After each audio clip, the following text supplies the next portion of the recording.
Baik, Assalamualaikum warahmatullahi wabarakatuh. Di sini saya akan menjelaskan lanjutan materi yang kemarin, yaitu yang masuk ke bab 7, yaitu mengenai pertumbuhan ekonomi satu pada akumulasi modal dan pertumbuhan populasi. Nah, outline yang akan kita bahas pada materi ini yang pertama yaitu ada akumulasi modal, yang kedua ada tingkat modal kaidah emas, dan yang ketiga ada pertumbuhan populasi, dan yang terakhir adalah kesimpulan.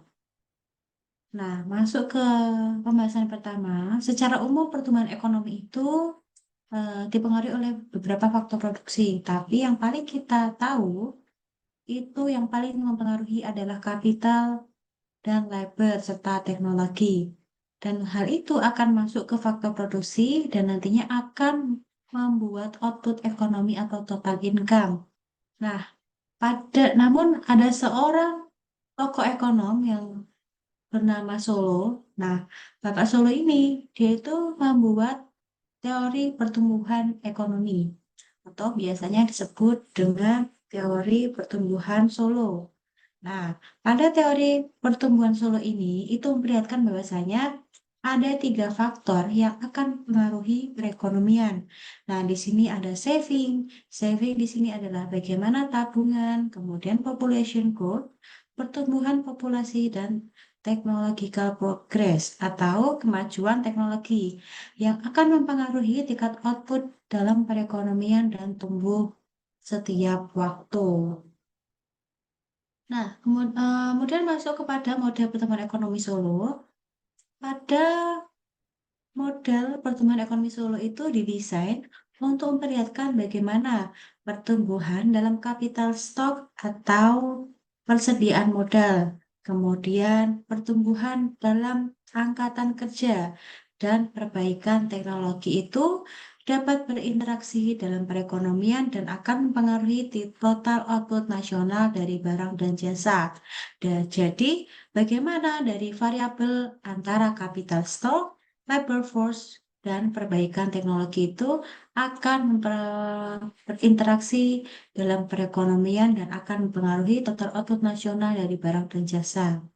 Nah, ada langkah-langkah dalam model Solo. Yang pertama yaitu adalah menjelaskan bagaimana supply dan demand barang menentukan akumulasi modal. Jadi bagaimana penawaran dan permintaan dari barang akan menentukan akumulasi modal. Yang mana diasumsikan bahwasanya di sini eh, angkatan kerja dan teknologi itu bersifat tetap.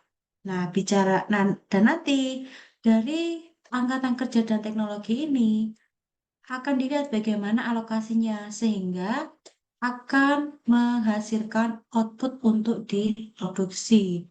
Jadi gitu. Jadi labor force, angkatan kerja dan teknologi ini adalah faktor produksi yang mana dari faktor produksi ini akan dapat menentukan bagaimana output yang dihasilkan seperti itu. Dan yang kedua ada supply goods based on production function.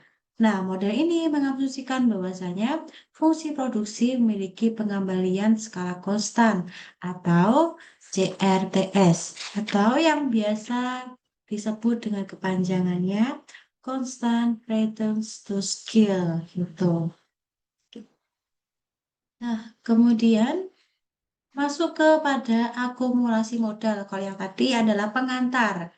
Nah, kalau kali ini akan langsung masuk ke materi yang pertama, yaitu mengenai akumulasi modal. Nah, pada akumulasi modal yang pertama ini akan kita bahas mengenai penawaran barang dan fungsi produksi.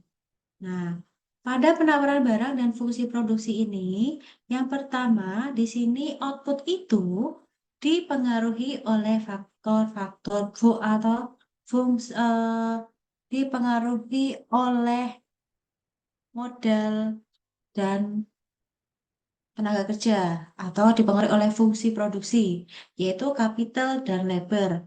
Nah, di sini adalah Y sama dengan F kapital dan labor. Nah, kemudian di sini diasumsikan bahwasanya di sini akan menambah dengan Z.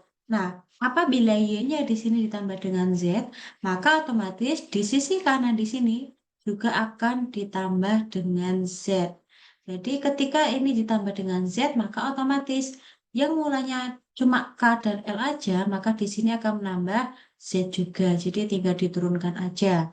Nah, setelah itu Z ini diumpamakan Z sama dengan adalah 1/L besar. Nah, ketika Z ini sama dengan 1/L, maka akan turun seperti ini. Tinggal Y/L. Sama dengan Z-nya tadi dicoret, maka F kurung buka K/L, koma 1. Nah, untuk satu ini juga bisa dihilangkan. Seperti itu.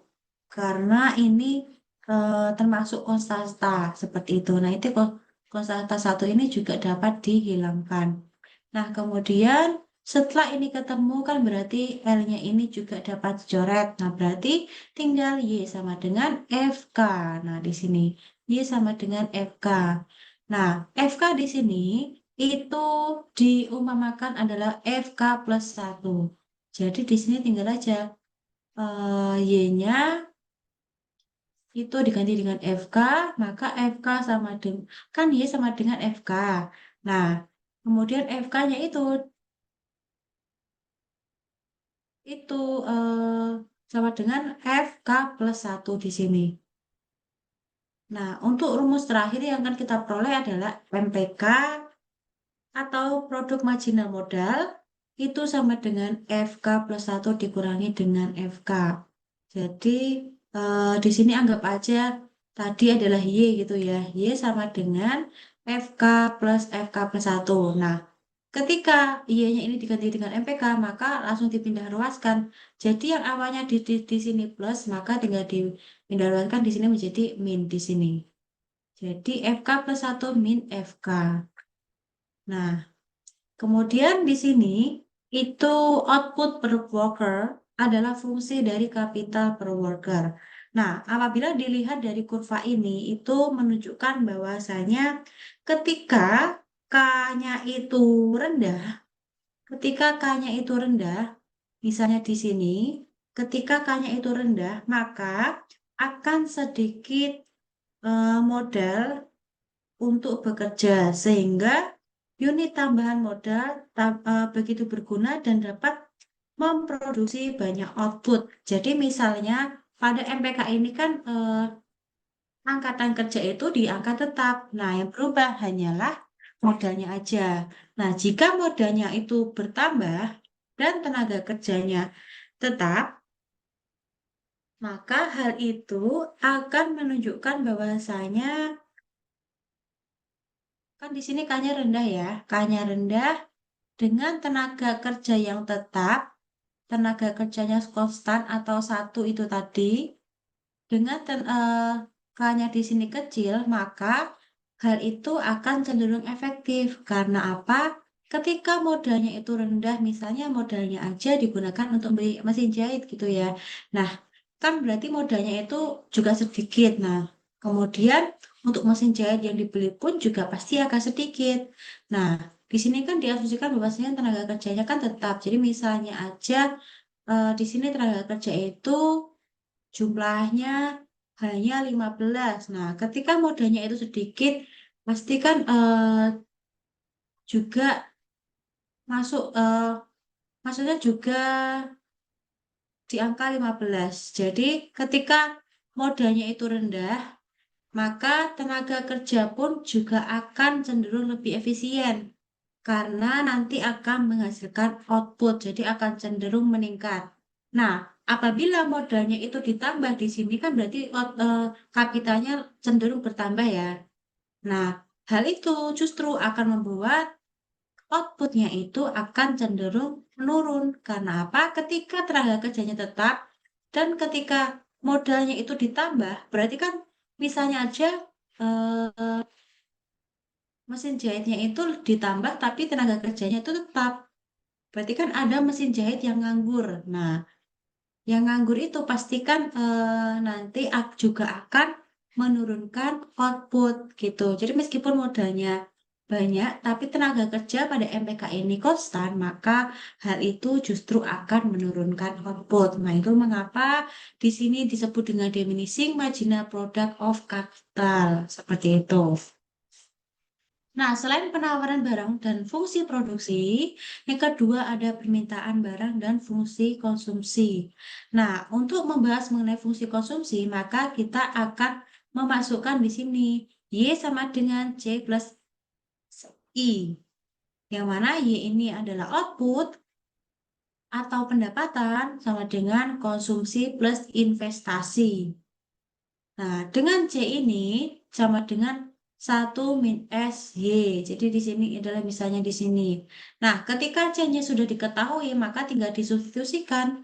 Di sini C-nya diganti dengan yang ini. Jadi 1 - Y plus 1.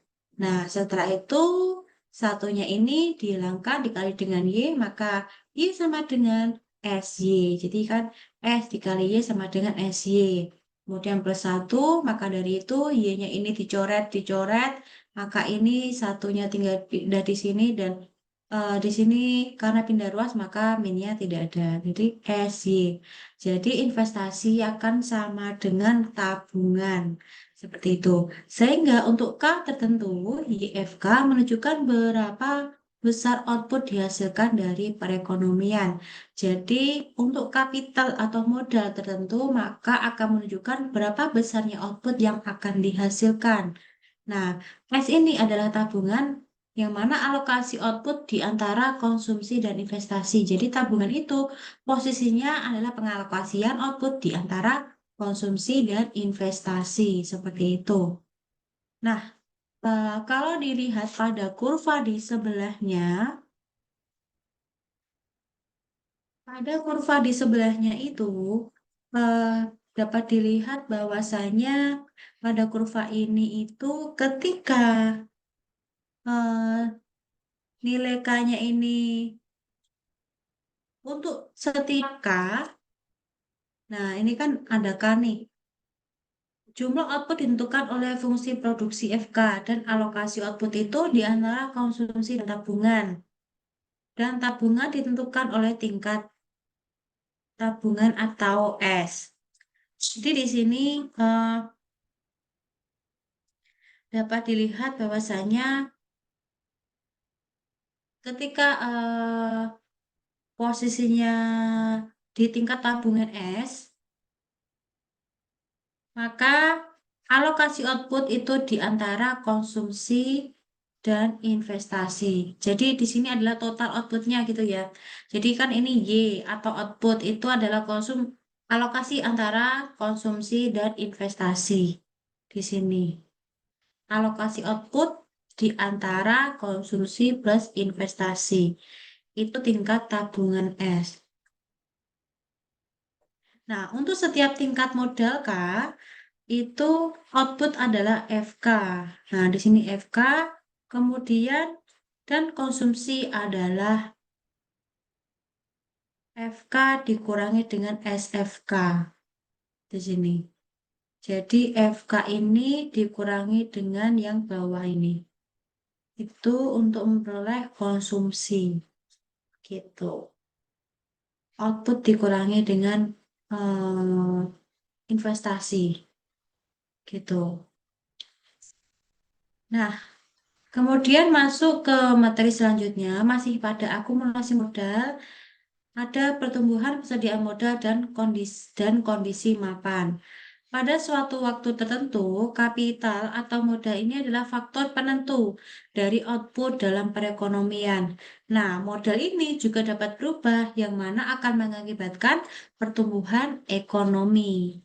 Seperti itu. Nah, ketika di sini kapital itu juga dipengaruhi oleh beberapa faktor. Yang pertama ada investasi, yang kedua ada depresiasi atau penyusutan. Seperti itu. Nah, yang pertama investasi ini hanya ketika investasi ada, maka kapital atau modalnya tentu akan bertambah. Nah, ketika depresiasi ada atau penyusutan, maka kapitalnya akan justru berkurang. Karena apa? Depresiasi ini adalah, misalnya aja saya contohkan adalah depresiasi dari suatu mobil gitu ya. Nah, mobil itu kan setiap digunakan kan pasti akan ada umurnya, akan ada masanya. Jadi misalnya aja setelah kita naikin selama setahun atau 2 tahun, entah itu nanti dari bodinya atau bannya, pasti kan perlu ada yang diganti.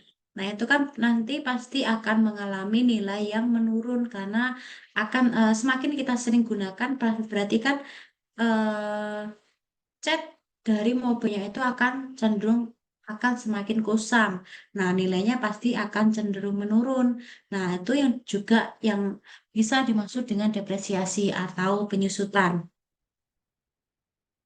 Nah, di sini investasi itu sama dengan SY, kan tadi investasi sama dengan tabungan.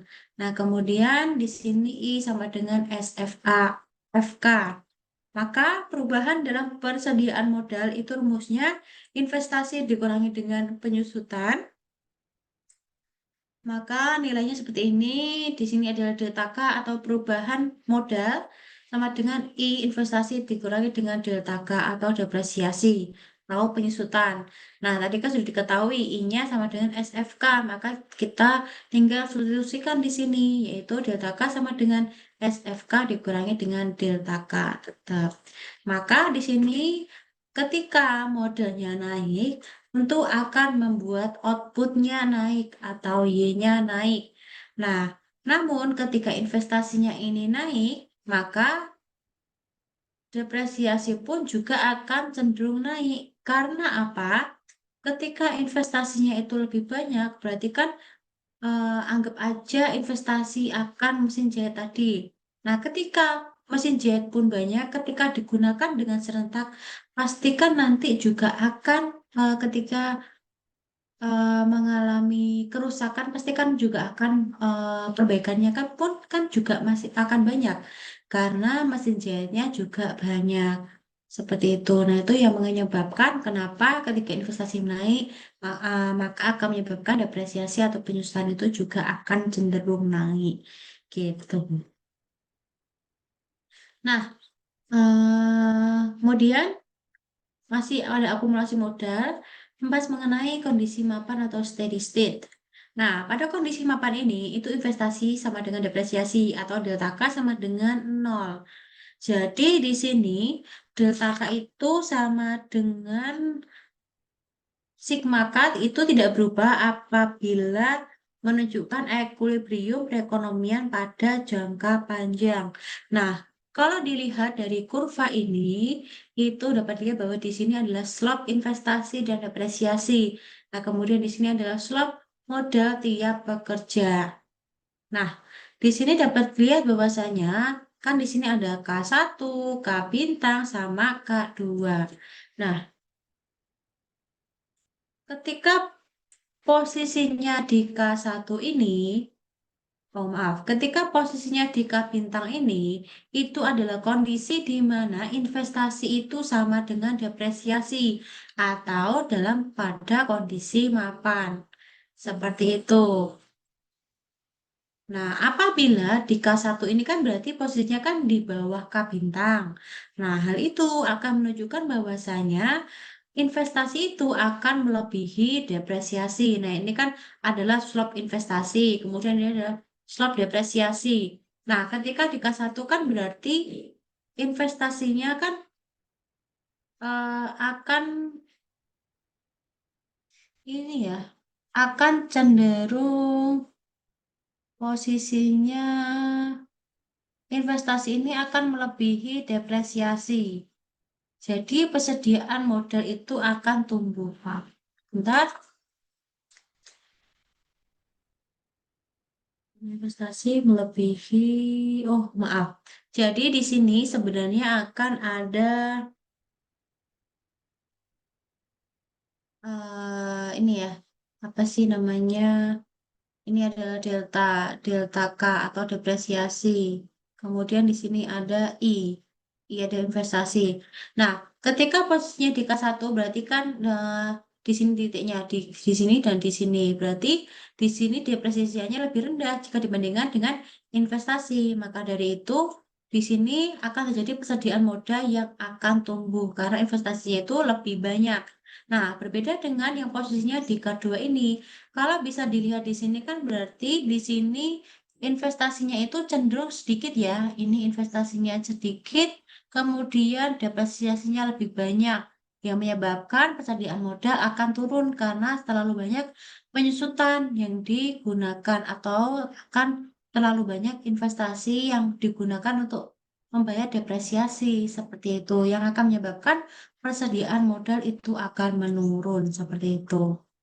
Nah, kemudian masih mengenai akumulasi modal, yaitu mengenai dampak tabungan dan dampak tabungan mempengaruhi pertumbuhan. Jadi pada model Solo itu menunjukkan bahwa jika tingkat tabungan tinggi, perekonomian akan memiliki persediaan modal yang besar dan tingkat output yang tinggi. Jika tabungannya rendah, maka kebalikannya, perekonomian akan mengalami persediaan modal yang kecil dan tingkat output yang rendah. Nah, hal itu dapat dilihat pada kurva seperti ini. Nah, kalau tadi kan ada K bintang ya, K1 dan K2. Nah, kalau seperti ini berarti kan dari K1 ini akan bergeser ke K2 bintang ya kan, yang berarti akan lebih banyak modalnya. Nah, ketika modalnya ini lebih banyak, berarti akan meningkatkan investasi juga. Jadi yang awalnya investasi itu berada di S1 di sini, maka akan meningkat menjadi S2 di sini. Seperti itu. Nah, kenaikan dari tingkat tabungan menyebabkan persediaan modal tumbuh ke kondisi mapan baru. Seperti itu. Tabungan. Area tab. Nah, ketika posisinya yang maaf, ketika posisinya ada di sini, di sini, hal itu akan menyebabkan kenaikan dalam tingkat tabungan akan meningkatkan investasi. Nah, ini kan investasinya meningkat ya dari S1 ke S2. Nah, ketika posisinya di sini kan berarti modalnya juga akan bergeser lebih banyak yang menyebabkan persediaan modal tumbuh menuju titik kemapanan yang baru. Seperti itu yang seperti saya jelaskan yang tadi gitu. Nah, kemudian masuk ke yang kedua, yaitu mengenai tingkat modal kaidah emas. Nah, pasti teman-teman bingung ya, apa itu yang dimaksud dengan kondisi mapan pada kaidah emas. Nah, maksud dari kondisi mapan ini berarti itu sudah terkecukupi semuanya. Dari investasi, dari tabungan, dari konsumsi, seperti itu. Nah, kan pasti kalau orang sudah tercukupi berarti kan mereka akan memaksimalkan apa? Konsumsi kan? Karena mereka sudah tidak karena mereka sudah menghiraukan segala investasi, apalah tabungan semua mereka anggap aja udah cukup. Nah, berarti kan pada kondisi mapan. Nah, ketika pada kondisi mapan orang itu akan cenderung meningkatkan konsumsi. Nah, itu juga akan terjadi pada tingkat modal kaidah emas di sini. Jadi, nilai kondisi mapan kaya masih makan konsumsi disebut dengan tingkat modal kaidah emas. Nah, untuk menemukan konsumsi tiap pekerja, maka akan dibuat rumus pada pendapatan nasional. Dan ini misalnya aja, kan tadi pendapatan nasional terdiri dari C plus I atau konsumsi plus investasi, atau juga bisa dibalik C sama dengan Y min I. Persamaan ini menyatakan bahwasanya konsumsi adalah output dikurangi dengan investasi. Karena kita ingin menemukan konsumsi pada kondisi mapan, kita substitusikan nilai kondisi mapan untuk output dan investasi. Output tiap pekerja pada kondisi mapan adalah sebesar FK, di mana K ini adalah persediaan modal tiap pekerja pada kondisi mapan. Seperti itu. Maaf, sinusnya. Pada kondisi mapan. Lalu karena persediaan modal tidak berubah pada kondisi mapan, maka investasi ini sama dengan depresiasi atau delta K bintang. Maka yang mulanya tadi di sini, maka kita substitusikan pada kondisi mapan di sini. Jadi yang awalnya cuma C, kita substitusikan ke kondisi mapan berarti diubah menjadi C bintang sama dengan yang awalnya Y dirubah menjadi FK bintang. Di sini FK bintang dikurangi dengan yang awalnya I atau investasi diubah menjadi depresiasi atau delta K bintang di sini. Gitu. Nah, kemudian lanjut ke konsumsi pada kondisi mapan. Nah, konsumsi pada kondisi mapan ini adalah kondisi mapan itu terlihat pada garis ini ya. Ini adalah kondisi mapan. Nah, apabila eh, Nah, di sini apabila modalnya ini kan ini adalah kapital ya atau modal. Nah, apabila modalnya itu posisinya di sini atau yang berarti bahwasanya di bawah kondisi mapan yang berarti bahwa hal itu akan meningkatkan modal dan hal itu juga akan meningkatkan konsumsi. Nah, berbeda jika eh, di atas kondisi mapan ya di sini. Nah, itu kan berarti Mas juga mengalami ini ya, kapitalnya juga meningkat atau modalnya juga akan meningkat. Nah, namun ketika di atas kondisi mapan itu kan kapitalnya juga sama-sama meningkat ya atau modalnya justru akan mengurangi konsumsi karena apa? Karena kenaikan output yang terjadi itu justru lebih kecil ketimbang akan kenaikan depresiasi. Jadi depresiasinya itu justru akan lebih banyak di sini. Nah, ini kan dapat dilihat di sini depresiasinya lebih banyak atau lebih naik ketimbang outputnya yang berarti uang atau modal yang justru digunakan seharusnya digunakan untuk konsumsi justru digunakan untuk depresiasi yang mengakibatkan konsumsinya menurun seperti itu. Nah, pada model Solo itu kemudian eh, Nah, kemudian bahasan yang ketiga yaitu mengenai pertumbuhan populasi. Nah, di sini model Solo itu didasarkan menunjukkan bahwa akumulasi modal sendiri tak bisa menjelaskan pertumbuhan ekonomi berkelanjutan. Nah, tingkat tabungan tinggi menyebabkan pertumbuhan tinggi sementara, tapi perekonomian akhirnya mendekati kondisi mapan di mana modal dan output konstan seperti yang saya jelaskan tadi. Nah, untuk membantu memahami mengenai model Solo, maka di sini kita akan melanjutkan membahas mengenai pertumbuhan populasi pada model Solo. Nah, di sini adalah kondisi steady state atau pada kondisi mapan dengan pertumbuhan populasi. Seperti pada depresiasi, pertumbuhan populasi adalah salah satu alasan mengapa persediaan modal per pekerja menurun. Karena biasanya semakin banyak populasi, maka modalnya juga akan lebih menurun. Nah, jika N adalah tingkat pertumbuhan populasi dan delta adalah tingkat depresiasi, maka delta plus N, K adalah investasi impas atau break-even investment atau yang biasa disebut dengan eh, apa ya? Kayak udah yang penting balik pokoknya seperti itu yang dinamakan dengan impas atau break even. Nah, investasi impas sendiri adalah jumlah yang diperlukan untuk mempertahankan persediaan modal.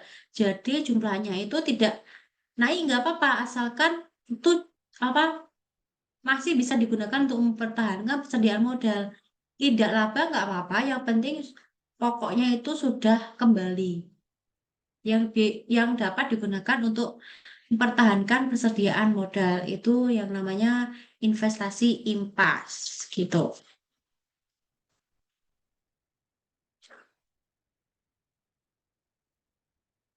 Nah, hal itu dapat diperjelas melalui kurva ini. Jadi di sini adalah investasi investasi impas atau investasi pulang pokok. Kemudian di sini ada investasi impas, kemudian di sini ada investasi. Nah, agar perekonomian ada pada kondisi mapan, investasi S, FK harus mengatasi dampak depresiasi dan pertumbuhan populasi. Ini ditunjukkan oleh perpotongan antara dua kurva ini, di sini dan di sini. Dan kenaikan tingkat tabungan akan menyebabkan persediaan modal tumbuh pada kondisi mapan.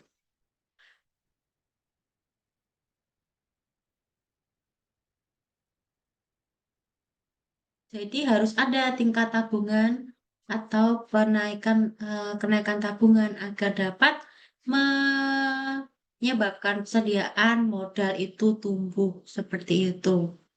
Nah, kemudian selain itu tadi juga eh, kita akan pelajari dampak pertumbuhan populasi. Nah, jadi kenaikan tingkat pertumbuhan populasi itu akan menggeser garis yang mewakili pertumbuhan populasi dan depresiasi ke atas.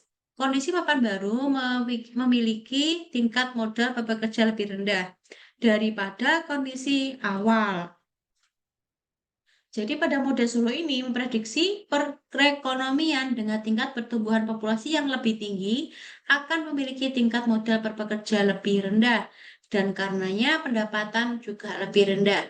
Dan hal ini mungkin juga beneran terjadi ya.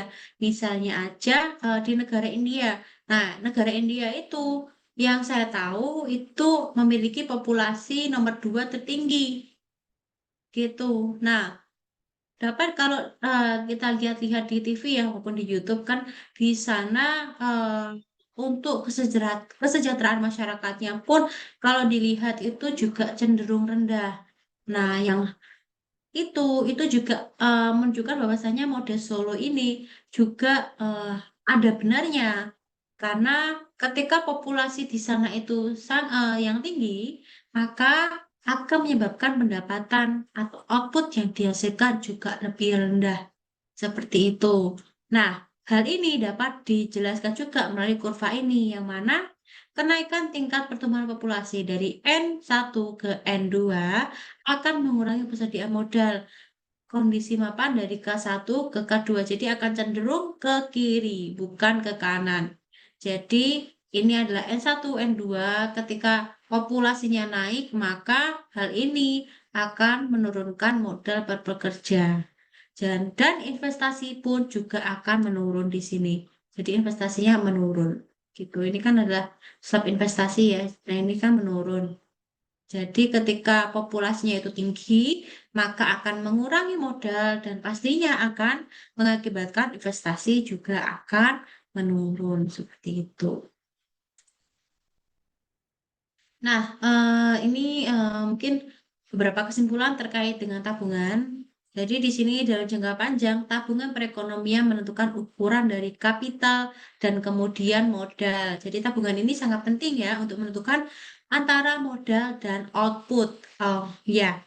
Dan kemudian yang kedua akan di sini semakin tinggi tingkat tabungan atau S, maka akan semakin tinggi juga persediaan modal dan semakin tinggi juga output yang dihasilkan. Jadi selain kapital tadi, tabungan juga akan mempengaruhi persediaan modal. Oh, maaf, ini hampir sama kayak yang atas ya. Akan mempengaruhi tingkat persediaan modal dan semakin tinggi tingkat atau output yang dihasilkan. Nah, kenaikan tingkat tabungan menyebabkan periode pertumbuhan cepat, tapi akhirnya pertumbuhan itu melambat seiring kondisi mapan baru tercapai. Jadi kesimpulannya, meskipun tingkat tabungannya itu tinggi, menghasilkan tingkat output kondisi mapan yang tinggi, tabungan sendiri saja tidak bisa memberikan pertumbuhan ekonomi yang berkelanjutan. Jadi yang bisa membangkitkan pertumbuhan ekonomi berlanjutan adalah nanti setelah ini akan pada pertemuan selanjutnya akan kita bahas masing-masing yaitu mengenai teknologi gitu. Nah, terima kasih.